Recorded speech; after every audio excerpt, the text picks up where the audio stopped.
Bapa, besar sungguh kasih setiamu,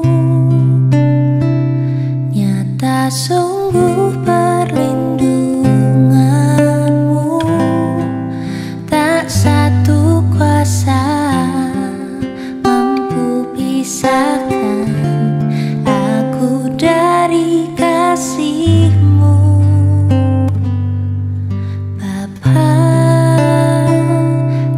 Ajarku selalu hormati-Mu, ajarku turut perintah-Mu, berikan ku hati untuk menyembah-Mu dan bersyukur setiap waktu.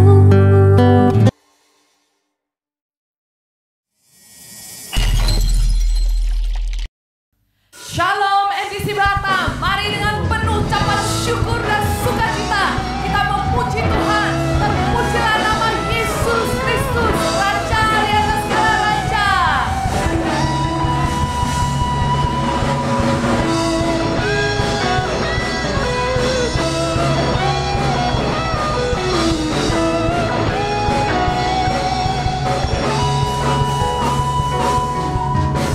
Terpujilah nama-Mu Tuhan, kuat dan penuh kemuliaan.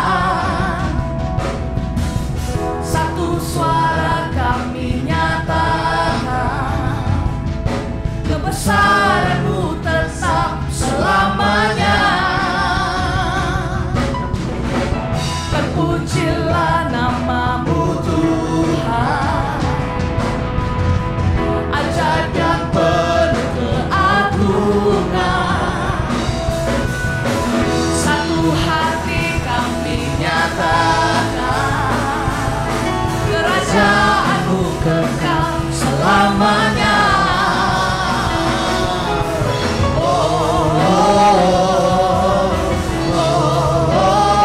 Engkaulah Raja atas dunia, yang menghancurkan kutuk dan membebaskan jiwa. Kami bersorak bertepuk tangan. Engkau Tuhan berjaya dan memberitahu untuk selamanya.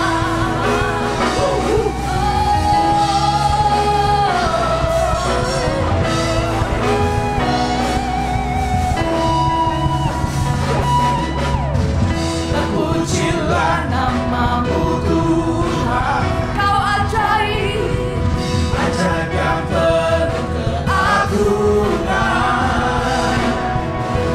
Satu hati kami nyatakan, kerajaan-Mu kekal selamanya. Engkaulah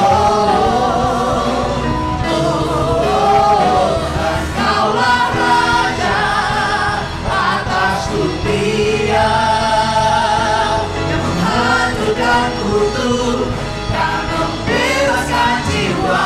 Kami bersorak bertepuk tangan.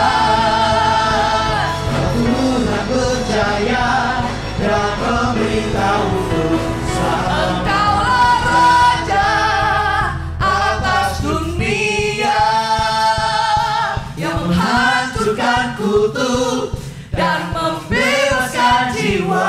Kami bersorak bertepuk tangan.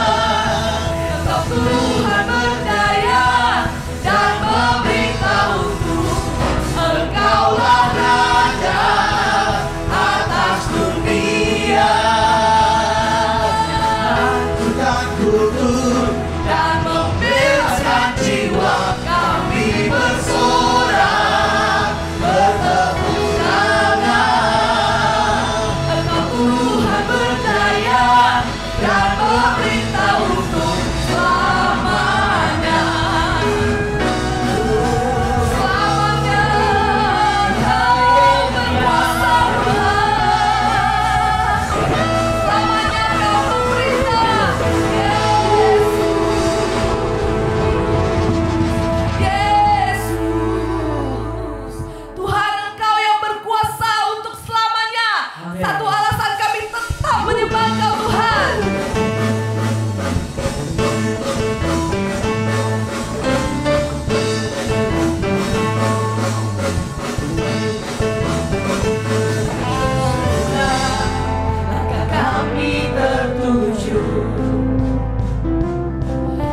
lari dari segala penjuru,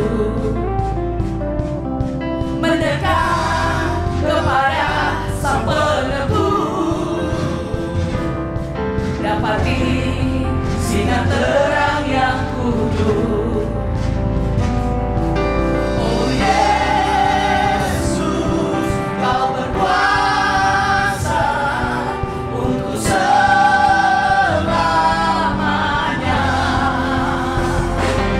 Kami aguhkan nama-Mu, pembebas segala belenggu.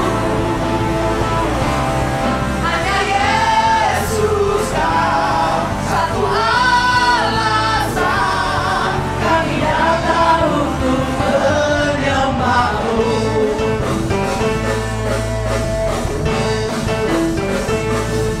Segala ikatan telah terbuka, dan setiap dosa telah Kau hancurkan.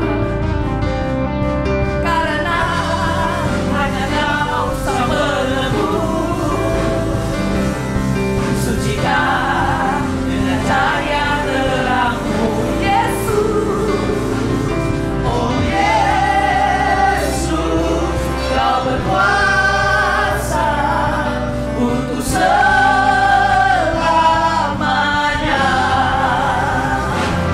Kami aguhkan nama-Mu, pembebas segala belenggu. Hanya Yesus Kau satu alasan kami datang untuk menyembah-Mu. Hanya Kau Yesus alasan kami menyembah.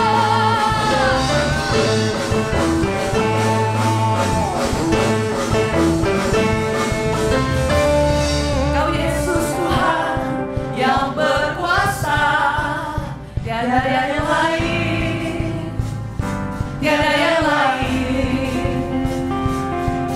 Oh Yesus, Kau berkuasa untuk selamanya.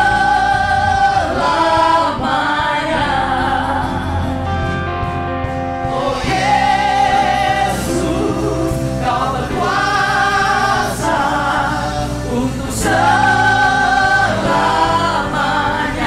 Yesus, oh Yesus, Kau berkuasa untuk selamanya.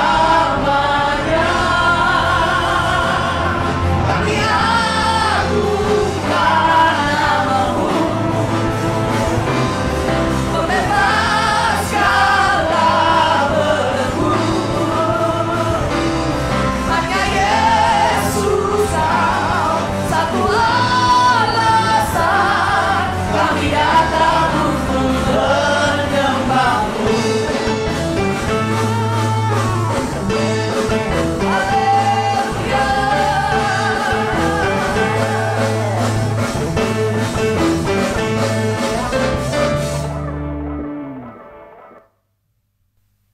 Yesus, kami percaya kasih-Mu tidak terbatas Tuhan. Kasih setia-Mu ada bagi kami semua tanpa terkecuali Tuhan. Kami mau memuji, menyembah Engkau Yesus, nama di atas segala nama. Terima kasih Kau Bapa yang setia, Kau Bapa yang mulia bagi kami semua Tuhan.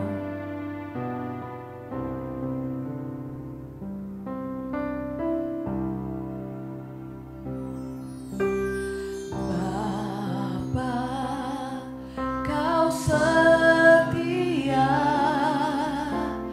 Bapa, Kau mulia. Tenang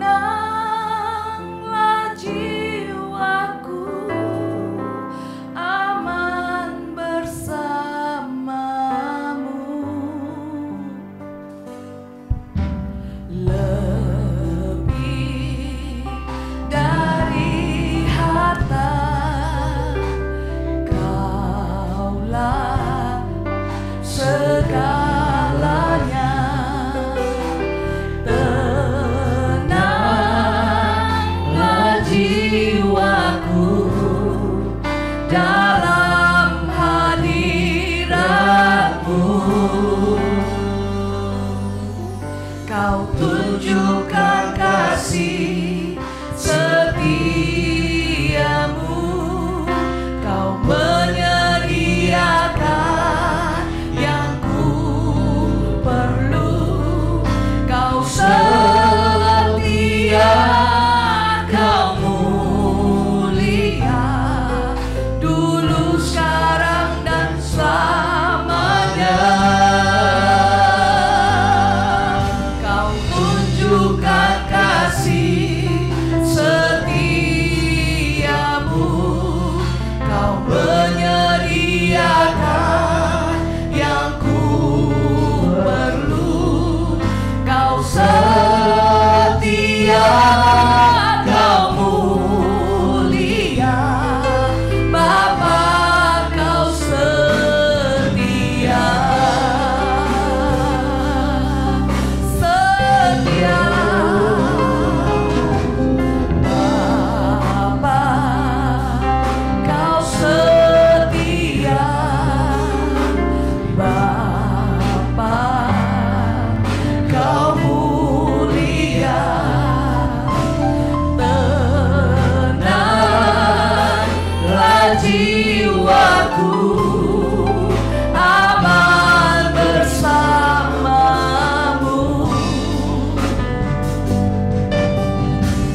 Selamat hari Minggu, selamat bertemu kembali dalam ibadah online MDC Batam.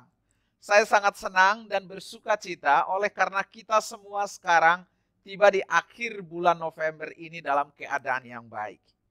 Sepanjang bulan November ini kita sudah belajar banyak tentang kasih.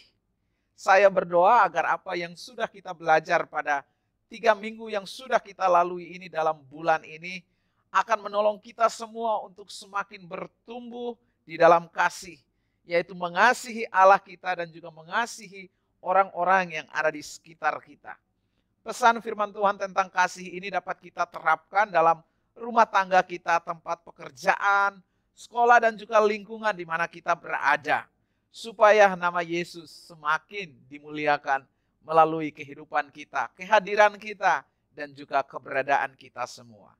Nah, pada minggu yang terakhir ini di bulan ini adalah giliran saya untuk menyampaikan firman Tuhan kepada kita semua. Dan namun sebelumnya, saya mengajak kita semua terlebih dahulu menyatukan hati, menundukkan kepala kita dan kita berdoa bersama-sama. Marilah kita berdoa. Tuhan Yesus, Engkau Allah yang baik. Di dalam kasih dan anugerah-Mu, Engkau menuntun kami tiba di akhir daripada bulan November ini. Kami berada di minggu terakhir di bulan ini dan kami percaya itu semua karena kemurahan kasih-Mu ya Tuhan. Terus menuntun kami sampai kepada akhir hidup kami. Mengakhiri tahun ini dalam keadaan yang baik, penuh dengan berkat dan mujizat Tuhan. Itu sebabnya saat ini kami perlu firman-Mu. Tuntun kami, sertai kami melalui firman dan roh-Mu ya Tuhan. Supaya hidup kami berada di dalam kemenangan. Terima kasih Bapa. Saat ini kami buka hati dan pikiran kami untuk terima firman-Mu. Tuhan bantu saya untuk dapat berbicara dengan kata-kata yang sederhana, yang mudah dimengerti oleh semua orang yang mendengar saat ini. Dalam nama-Mu kami sudah berdoa dan memohon. Amin. Tema khotbah saya pada hari ini adalah mengasihi dengan tindakan. Sekali lagi, mengasihi dengan tindakan. Sebuah gereja yang dianggap sehat dan kuat bukan karena besarnya jumlah keuangan, hebatnya program yang dijalankan, atau megahnya gedung kebaktian. Sehat dan kuatnya sebuah gereja ditentukan oleh kualitas hubungan, relationship yang terjalin di dalamnya. Kasih memperkuat sebuah gereja. Kasih membuat gereja menjadi sehat. Akibatnya gereja tersebut akan terus bertumbuh. Gereja adalah tubuh Kristus. Di dalam tubuh Kristus ini setiap anggota terikat satu dengan yang lain. Di dalam satu ikatan cinta kasih. Cinta kasih inilah yang mengikat dan menyempurnakan hubungan antar anggota dengan yang lain. Satu sama yang lain dipersatukan di dalam kasih. Itulah yang ditulis dalam Kolose pasal 3 ayat 14. Saya ingin kita perhatikan ayat ini merupakan ayat pertama daripada khotbah saya hari ini. Dikatakan demikian, dan di atas semuanya itu, kenakanlah kasih sebagai pengikat yang mempersatukan dan menyempurnakan. Pada saat kita saling mengasihi, saling mencintai, menunjukkan kasih kita melalui tindakan-tindakan nyata. Kita sedang melakukan perintah dari Tuhan kita Yesus Kristus. Dan kita disebut sebagai murid-murid Tuhan. Yohanes 13 ayat 34 sampai 35 dikatakan demikian. Aku memberikan perintah baru kepada kamu, yaitu supaya kamu saling mengasihi. Sama seperti aku telah mengasihi kamu, demikian pula kamu harus saling mengasihi. Dengan demikian, semua orang akan tahu bahwa kamu adalah murid-muridku, yaitu jikalau kamu saling mengasihi. Kasih itu bukan sebatas perkataan atau ucapan belaka. Kasih itu harus kita wujudkan di dalam tindakan-tindakan nyata. Itulah yang ditulis di dalam 1 Yohanes 3 ayat 18 dan saya ingin kita dengarkan ayat ini. Dalam terjemahan bahasa Indonesia masa kini dikatakan demikian. Anak-anakku, janganlah kita mengasihi hanya di mulut atau hanya dengan perkataan saja. Hendaklah kita mengasihi dengan kasih yang sejati, yang dibuktikan dengan perbuatan kita. Jangan kita mencintai hanya dalam teori, dengan perkataan atau dengan lidah, memberikan lip service pada kasih. Tetapi dengan tindakan dan kebenaran, dalam praktik dan keikhlasan. Karena tindakan kasih yang nyata itu lebih kuat daripada kata-kata. Tindakan kasih yang diwujudkan di dalam perbuatan berbicara lebih keras daripada teori tentang kasih. Bapak, Ibu, dan saudara-saudari sekalian, berita tentang kasih, wacana tentang kasih, bahkan teori-teori tentang kasih sudah menjadi pengetahuan umum. Semua orang tahu, paham, mengerti tentang kasih. Tetapi tidak semua orang yang tahu tentang teori kasih itu kemudian menerapkan dalam kehidupan mereka. Cuman sedikit orang saja yang kemudian menerapkan kasih itu dalam kehidupan mereka. Dan yang Tuhan mau dari kita adalah bukan memberikan lip service pada kasih, tetapi mengasihi dengan tindakan dan kebenaran dalam praktek dan keikhlasan. Karena tindakan cinta, tindakan kasih yang praktis lebih daripada sekedar kata-kata. Dalam 1 Korintus pasal 13 ayat 1 sampai ayatnya yang ke-7, khususnya ayat 1 sampai ke-3, Paulus dia bilang begini, jika saya berbicara dengan bahasa manusia dan malaikat, tetapi tidak memiliki kasih, maka saya menjadi gong yang berisik. Tentu Anda pernah mendengarkan orang yang berbicara, saya orang Kristen, saya adalah orang yang mengasihi, tetapi dia tidak mewujudkan dalam tindakan nyata, itu sama seperti gong yang berisik. Kata-kata Paulus, ini orang yang berisik.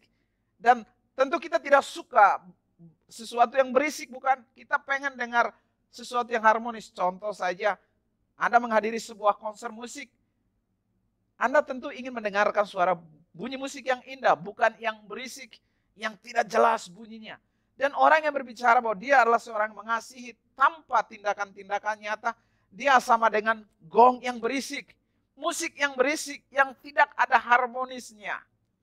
Dan dilanjutkan Paulus bilang, orang seperti simbal yang berdentang. Kalau Anda bermain musik, Anda tentu tahu apa yang saya maksud dengan simbal. Yaitu hanya pengalih perhatian yang sangat mengganggu.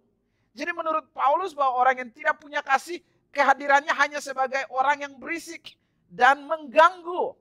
Dan saya yakin tidak ada orang atau semua kita tidak ingin hidup kita atau keberadaan kita sebagai pengganggu, sebagai berisik yang mengalihkan perhatian gitu ya.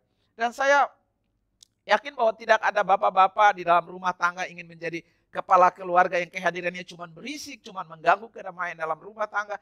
Dan saya juga yakin tidak ada mama-mama, ibu-ibu yang kemudian pengen kehadiran mereka menjadi kehadiran yang cuma mengganggu di rumah itu. Dan juga kita tidak ingin bahwa ada anak-anak yang ada di rumah menjadi pengganggu. Semua orang pengen damai. Itu sebabnya kita harus hidup di dalam kasih.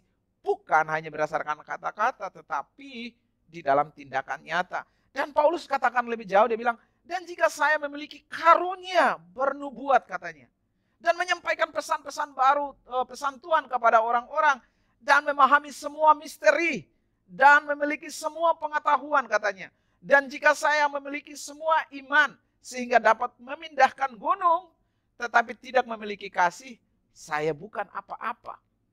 Jika saya memberikan semua milik saya untuk memberi makan orang miskin, dan jika saya menyerahkan tubuh saya untuk dibakar, tetapi tidak memiliki kasih, kata Paulus, itu tidak ada gunanya. Itu sebabnya Bapak, Ibu, dan saudara-saudari, kasih itu harus diwujud nyatakan di dalam tindakan-tindakan nyata. Dilanjutkan dalam 1 Korintus 13, 4-7, Paulus menyebutkan beberapa hal sederhana tentang kasih yang harus kita praktekkan di dalam hidup kita sehari-hari. Untuk itu saya ajak kita dengarkan apa-apa saja yang ingin Paulus katakan agar supaya kita terapkan dalam kehidupan kita, sehingga kehadiran kita itu tidak cuma berisik, tidak cuma mengganggu kehidupan orang lain. Dengarkan apa yang dimaksudkan di dalam, atau apa yang disarankan oleh Paulus dalam ayat 4 sampai ayatnya yang ke-7. Di sana dikatakan demikian. 1 Korintus 13 ayat 4. Kasih itu sabar. Kasih itu murah hati. Ia tidak cemburu. Ia tidak memegahkan diri dan tidak sombong. Ia tidak melakukan yang tidak sopan dan tidak mencari keuntungan diri sendiri. Ia tidak pemarah dan tidak menyimpan kesalahan orang lain. Ia tidak bersukacita karena ketidakadilan, tetapi ia bersukacita karena kebenaran. Ia menutupi segala sesuatu, percaya segala sesuatu, mengharapkan segala sesuatu, sabar menanggung segala sesuatu. Perhatikan kalimat awal dari ayat 4. Dikatakan kasih itu sabar. Kenapa Paulus mengatakan kasih itu sabar? Mengandung makna demikian dari kalimat itu. Bahwa dunia di mana kita tinggal sebenarnya dunia yang dipenuhi dengan orang-orang yang tidak sabaran. Itu sebabnya dikatakan bahwa kasih itu harus sabar. Pada saat kita berhadapan dengan lingkungan yang tidak sabaran, di situ diperlukan kesabaran untuk mengatasinya. Misalnya di rumah tangga Anda berhadapan dengan suami yang tidak sabaran. Anda berhadapan dengan istri yang tidak sabaran. Diperlukan kasih, yaitu bersabar di dalam meresponi ketidaksabaran yang ditunjukkan oleh suami Anda, istri Anda, anak-anak Anda, tetangga Anda, saudara-saudara Anda. Bahkan di dalam gereja sekalipun Anda bertemu dengan ada jemaat-jemaat yang tidak sabaran. Gerasak gerusuk. Diperlukan kasih untuk merespon ketidaksabaran yang kita temui di dalam jemaat. Di dalam pekerjaan, Anda bertemu dengan bos yang tidak sabaran. Gerasak gerusuk, tidak jelas hidupnya. Banyak maunya. Diperlukan kesabaran. Karena memang realitanya dunia ini, dunia yang tidak sabaran. Solusi yang ditawarkan Paulus di sini adalah kasih itu sabar. Berarti kita harus bersikap sabar dan seterusnya.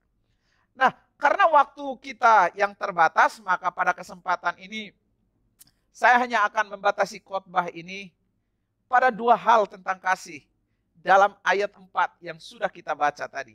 Kalau perhatikan tadi ada ayat 4 sampai ayat 7 yang sangat banyak, dan tentu waktu saya terbatas untuk menguraikan semuanya. Dan saya berdoa dan saya ingin membagikan dua hal saja di sini, yaitu yang pertama tentang kasih itu sabar dan kasih itu murah hati. Dan bagian yang lain, ada waktu kita akan dengarkan bersama-sama. Dan seperti yang sudah saya katakan tadi, kasih itu bukan kata-kata. Yang Tuhan mau dari kita adalah bukan memberikan lip service pada kasih, tetapi mengasihi dengan tindakan dan kebenaran. Dalam praktek dan keikhlasan, karena memang tindakan kasih yang praktis itu lebih daripada sekedar kata-kata. Nah, dua tindakan kasih yang harus kita terapkan dalam kehidupan kita sehari-hari. Yaitu yang pertama, tindakan kasih yang harus kita lakukan adalah hidup di dalam kesabaran. Sekali lagi, hidup dalam kesabaran. Bapak, Ibu, dan saudara-saudari, Anda perlu tahu, kita perlu paham bahwa Tuhan yang Anda sembah dan saya sembah adalah Tuhan yang panjang sabar terhadap manusia. Saya ulang. Tuhan kita adalah pribadi yang panjang sabar terhadap manusia. Mari dengarkan Mazmur pasal 103 ayat 8 sampai 10 dikatakan demikian. Tuhan adalah penyayang dan pengasih, panjang sabar dan berlimpah kasih setia. Tidak selalu ia menuntut dan tidak untuk selama-lamanya ia mendendam. Tidak dilakukannya kepada kita setimpal dengan dosa kita. Dan tidak dibalasnya kepada kita setimpal dengan kesalahan kita. Kesabaran Tuhan ini dibuktikan setiap hari dalam kehidupan kita. Coba deh pikirkan sejenak. Dalam satu hari berapa banyak sih kesalahan yang kita lakukan? Sepanjang kita hidup berapa banyak sih kesalahan yang kita lakukan? Dan kalau itu dihitung-hitung, bisa saja Tuhan udah murka sama kita. Bisa saja dia bilang, udahlah tidak cocok kamu tinggal lagi di dunia. Karena kamu hanya bikin dosa. Mendingan udah, kamu pulang saja. Tetapi Tuhan tidak melakukan itu. Di dalam kesabaran Dia. Dia memberikan Anda, mengizinkan Anda dan saya. Kita masih hidup di dunia ini. Contoh setiap hari. Tuhan menerbitkan matahari. Untuk kehidupan Anda dan saya. Dia memberikan nafas untuk kehidupan Anda dan saya. Dan terkadang kita lupa untuk ucapkan terima kasih kepadanya. Setiap hari kita bangun pagi dalam keadaan baik. Tidak kekurangan satu apapun, masih bisa bernafas. Dan terkadang kita lupa untuk mengucapkan terima kasih kepadanya atas nafas kehidupan yang dia berikan cuma-cuma kepada kita. Pertanyaan, apakah Tuhan kemudian marah? Apakah Tuhan ngambek? Tuhan kemudian baper? Tidak. Di dalam kesabarannya, walaupun kita tidak berterima kasih kepadanya, dia masih sabar menunggu kita. Karena dia sayang sama kita. Di dalam kesabarannya, dia tidak marah. Dia tidak ngambek. Dia bersikap sabar terhadap Anda dan saya. Tuhan bersabar dengan kita. Agar supaya Anda dan saya tidak binasa. Melainkan kita bertobat dari dosa-dosa kita. Itu yang ditulis dalam 2 Petrus 3 ayat 9. Dijelaskan tentang kesabaran Tuhan. Mari dengarkan baik-baik. 2 Petrus 3 ayat 9 dikatakan demikian. Tuhan tidak lalai menepati janjinya sekalipun ada orang menganggapnya sebagai kelalaian. Perhatikan kalimat berikut. Tetapi ia sabar terhadap kamu. Karena ia menghendaki supaya jangan ada orang yang binasa. Melainkan supaya semua orang berbalik dan bertobat. Perhatikan, ia sabar terhadap kamu. Siapakah kamu ini? Kamu yang dimaksudkan di sini adalah kehidupan Anda dan saya. Kehidupan kita semua. Tuhan sabar terhadap kita. Supaya apa? Supaya kita berbalik dan bertobat. Supaya kita jangan dibinasakan. Allah begitu panjang sabar. Bapak, Ibu, dan saudara-saudari. Berbicara tentang kesabaran. Kesabaran itu berbicara tentang penantian. Kesabaran juga berbicara tentang mendengarkan sebelum berbicara. Kesabaran itu juga tidak gerasak gerusuk. Kesabaran itu juga memberi kesempatan. Itulah cara Allah memperlakukan kita. Dia sabar terhadap Anda dan saya. Pada saat kita melakukan kesalahan, dia tidak langsung menghukum kita. Di dalam kasih-Nya, dia mengajar kita. Dia menuntun kita dan dia tidak langsung marah sama kita dan kemudian dia jengkel dan dia bilang, udah deh, saya tidak usah lagi kasih nafas hidup. Dia tidak lakukan itu. Bahkan dia di dalam kesabarannya karena Anda berdosa sama dia kemudian kurangin makanan Anda. Tidak. Dia tidak kemudian langsung memecat Anda dari pekerjaan Anda. Tidak. Dia panjang sabar.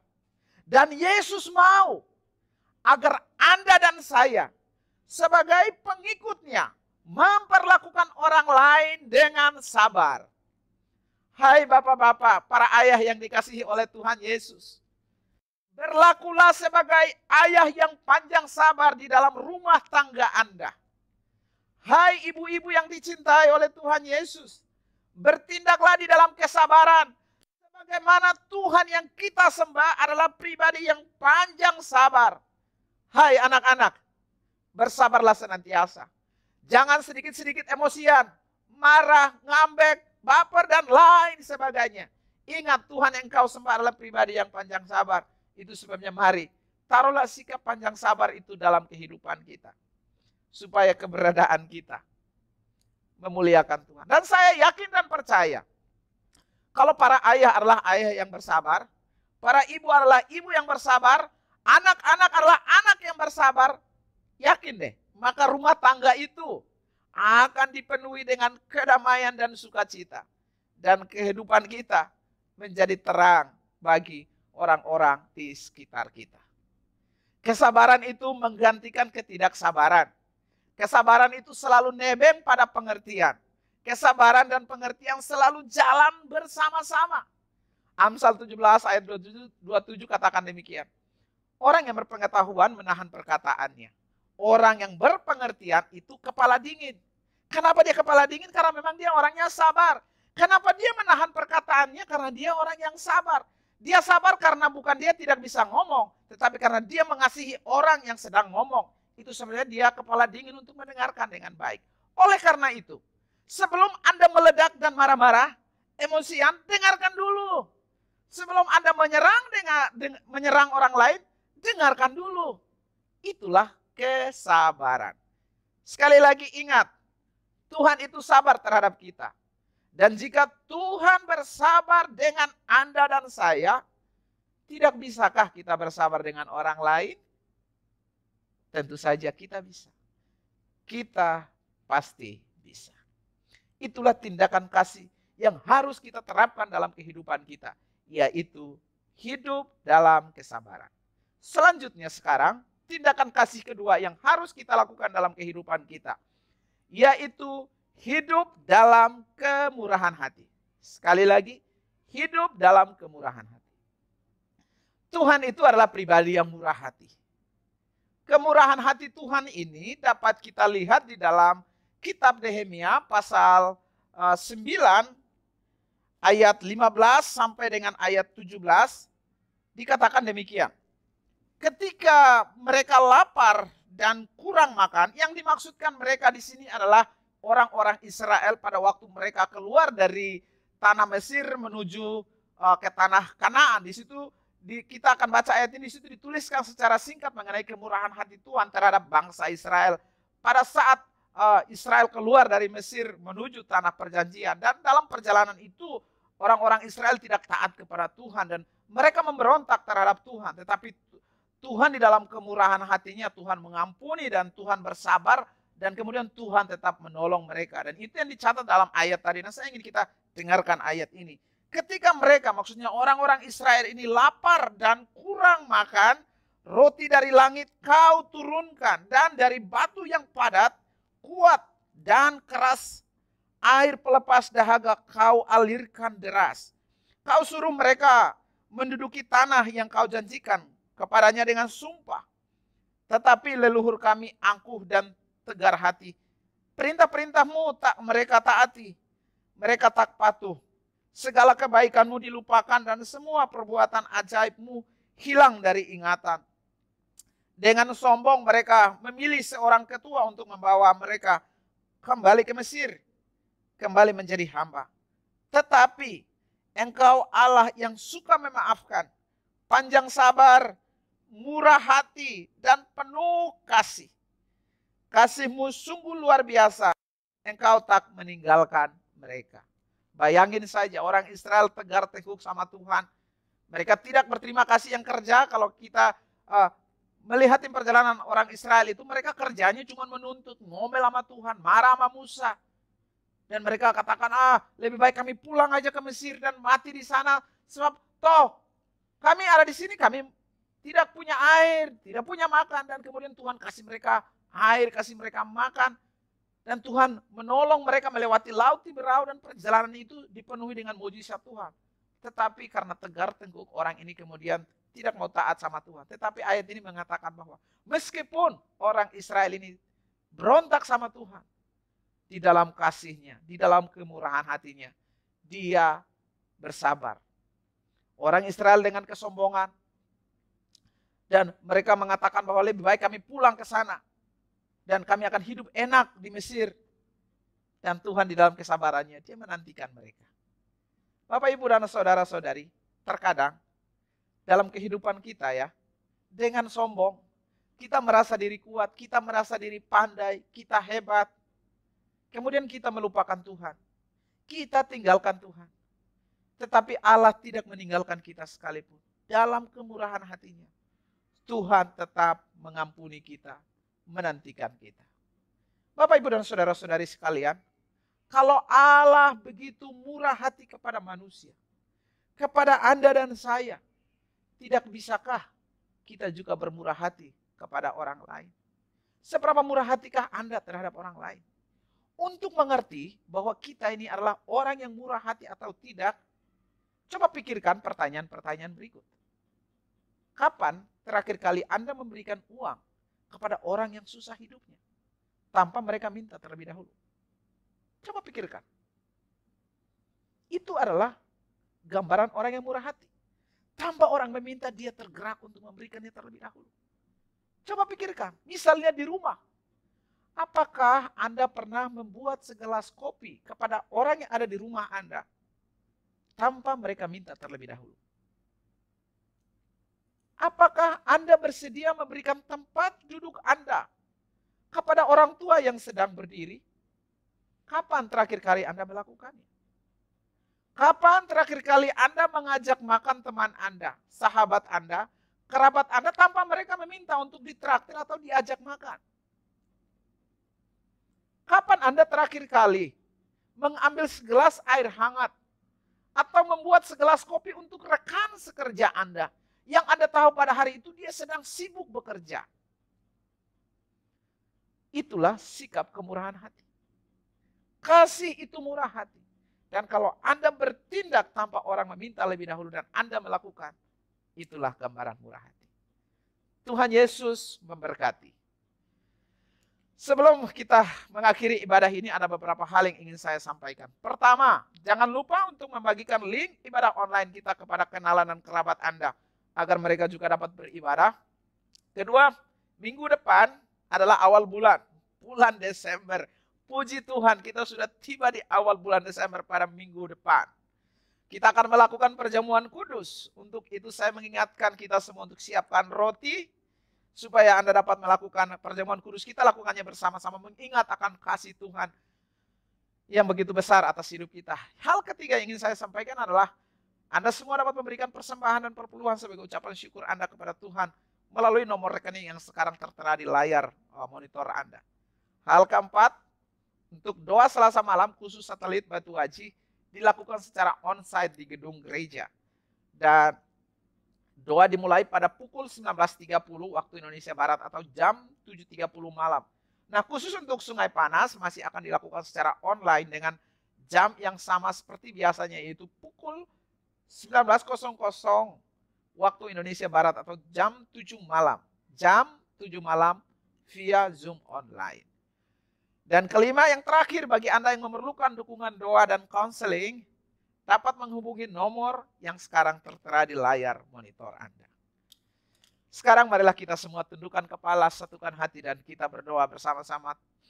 Tuhan Allah Bapa kami, terima kasih buat kasih dan karunia-Mu, kemurahan hati-Mu dan kebesaran-Mu atas kehidupan kami. Dan kami ada sampai saat ini, kami sudah dengarkan firman Tuhan. Kami belajar daripada Engkau yang adalah murah hati dan panjang sabar. Dan itu sebabnya Tuhan Roh Kudus bantu kami supaya kehadiran kami di rumah, di tempat pekerjaan, di sekolah, di mana saja kami berada, kami dapat hidup sesuai dengan sikap yang Tuhan ajarkan kepada kami, yaitu sabar dan murah hati. Supaya nama Tuhan dipermuliakan. Marilah angkat tangan kita Bapak Ibu dan Saudara-saudari sekalian, terimalah berkat dari Allah Bapa, kasih daripada Tuhan Yesus Kristus, persekutuan dengan Roh Kudus dimanapun Anda berada. Nama Tuhan dipermuliakan melalui kehidupan Anda. Semua berkat ini kita terima dalam satu nama Yesus Kristus, Tuhan kita. Dan semua yang percaya sama-sama katakan, amin. Tuhan Yesus memberkati. Sampai jumpa dalam ibadah online yang akan datang.